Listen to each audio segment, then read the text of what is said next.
Nityanandam. It's Mani Vishwara here, and a lot of you have been asking me to do more videos, and so here I am. Um, a lot of you wanted me to share my story of how I ended up on this path, how I ended up Hindu. So that's what today's video is about.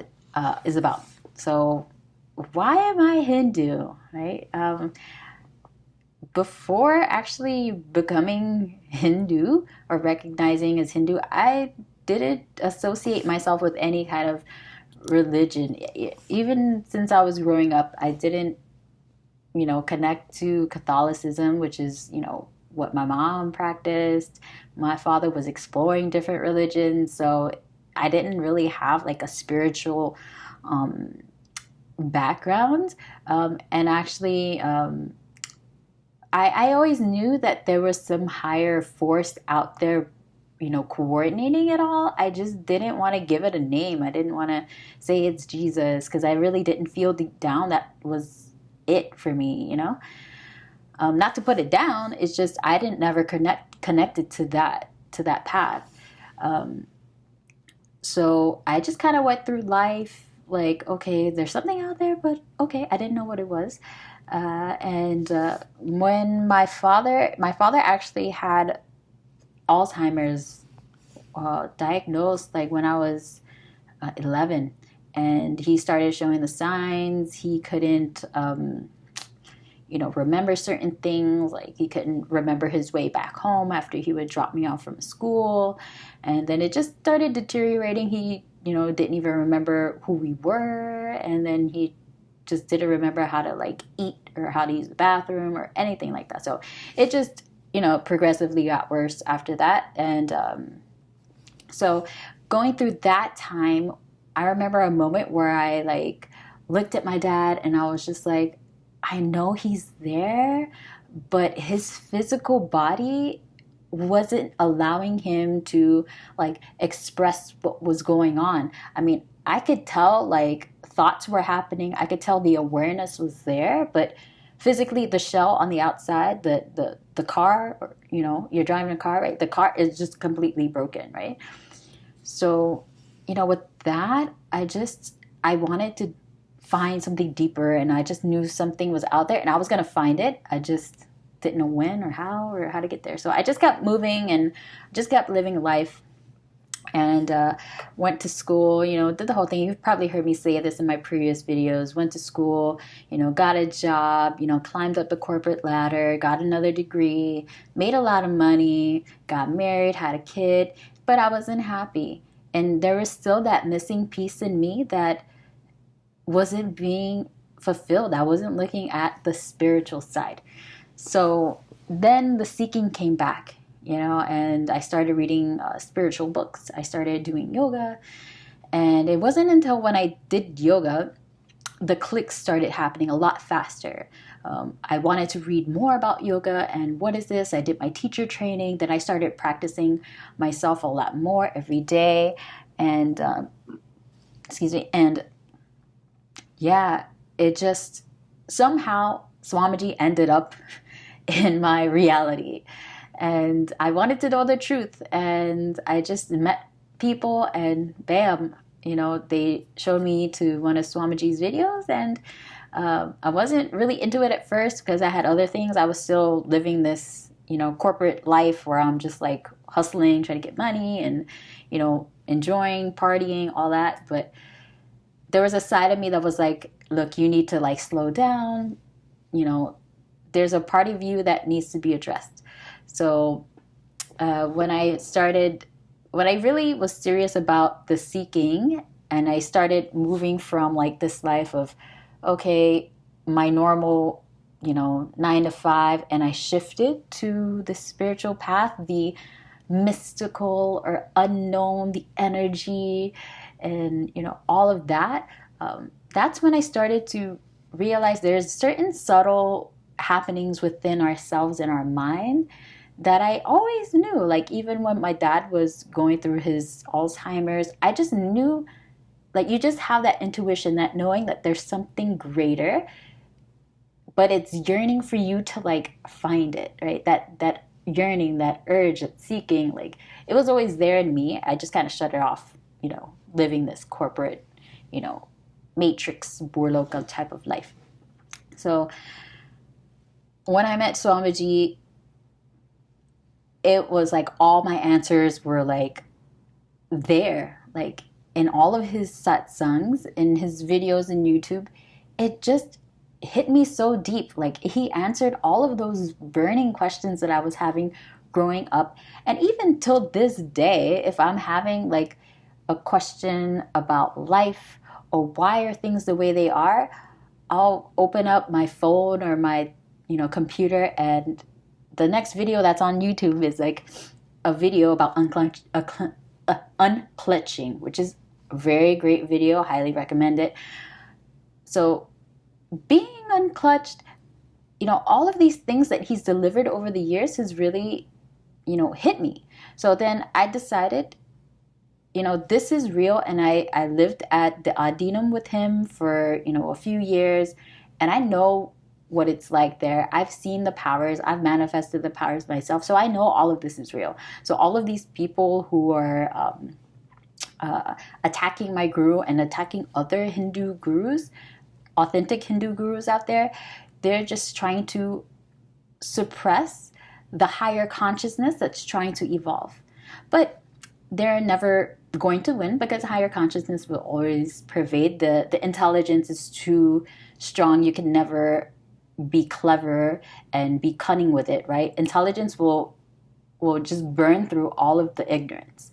So, things like that, I would have never got to experience. Like, you could read so many books out there and just, it could be in your mind. And even if you're a yoga teacher, I see this all the time. There's people who read books and they think they know it all, and they try to explain it based on what they think they know, or maybe they might have some experiences here and there, but it's not the same when you have a physical living guru in your life guiding you. I mean, Swamiji is, somewhere in an undisclosed location, but he's still in the body. He's still here physically on this planet. And I know that he's still continuing to guide me, because Hinduism has taught me that there's science, right? There's physics, there's chemistry, there's all of that, which is already there in the world. And, a lot of it is valid, but it's not complete. And there's this spiritual part that science cannot explain. And that's where Hinduism comes in. And that's where I connected so much to Hinduism. Hinduism is it's a way of living. It's a lifestyle that embodies and kind of embraces all of these sciences, but from a very spiritual context, right? The truth is the truth. We're all in oneness at all times, right, with one another. When we have the separate identity that we're not the source of everything, that we're not connected and one with everything, whether it's a plant or a person or, an object or a house, whatever, we're all manifesting from the same energy, right? So once we start believing that, oh no, I'm not, connected to this person, or this person has nothing to do with me, that's when you start dividing. That's when you really start cutting yourself off from the source, the cosmic intelligence that's running this whole universe, right? Do you honestly think that human beings can coordinate planets, can coordinate when it's supposed to rain, can coordinate, the earth rotating around the sun and the sun on its own rotating?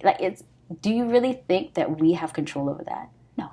There's something else greater. And a lot of people I find here in the Western world, they kind of like, they put a wall, and they're like, they don't want to see that. They want to see it in proof in science. And trust me, Hinduism will explain it, and it's going to be revealed.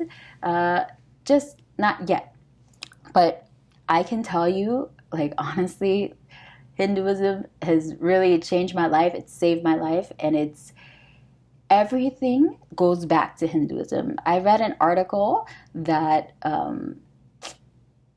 at the subatomic level, that's why they have this Shiva statue in the CERN Institute in Geneva, that at the subatomic level, the atoms are dancing. It's like a cosmic dance, right? So even at that subatomic level, the dance is still going, right? So who do you think, what energy is moving those cells at the subatomic level?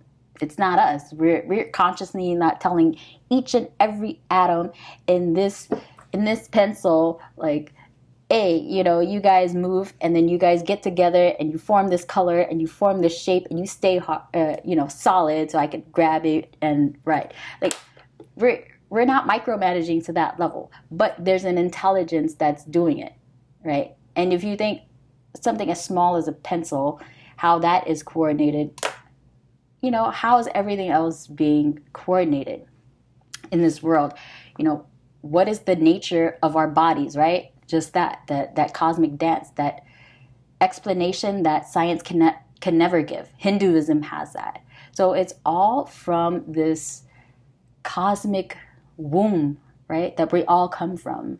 And that I don't know it all yet, but I know that as I dig deeper into this path, a lot of my questions are being answered. A lot of it is being fulfilled, not just in an intellectual way, but I get to experience it. Like, so many clicks happen to me. Reality just, the universe, reality shows itself to you when you're really authentic and ready to listen. There's so many people out there that come to me. They're like, Ma, I want to change my life. I have so many problems. And, I try to give them solutions. I listen to them. But they don't want to take that step to go to the next level. And Hinduism does not, I don't want to say it tolerates, but it doesn't, your powerlessness, your cunningness with your mind and letting your mind control how you think, breathe, act, eat, all that, that's not going to work in Hinduism. Hinduism is a very powerful lifestyle. Even how we have our hair, it's a way of, holding energy within our bodies, making sure that we're, the best, highest, authentic beings that we can be. I'll get into more videos about my hair, about why we wear kumkum, but all I can say is that no, I have not lost my mind. Everybody thinks like, okay, this woman quit her job. She went to India, she's lost it. But no, trust me. And even if I did lose my mind, that's probably the best thing ever anyway, because my mind was holding me back from living my highest possibility. So thank you for letting me lose my mind. But I am very grateful for me finding Hinduism, or for Hinduism finding me. It's just, I wanted something higher. I knew that the status quo life that I was living was not it for me. I knew that there was more that I could do, more than I could realize and experience, and only Hinduism has given me that. So if you have any questions about, Hinduism, or, how to, get into it, what books to read, or what practices I do, anything about like my lifestyle, please feel free to let me know in the comments. And yeah, again, if you have more ideas for videos that I could do, let me know too. But it's nice to be back doing some videos, and hope to be doing more for you soon. Okay, take care. Nitinando.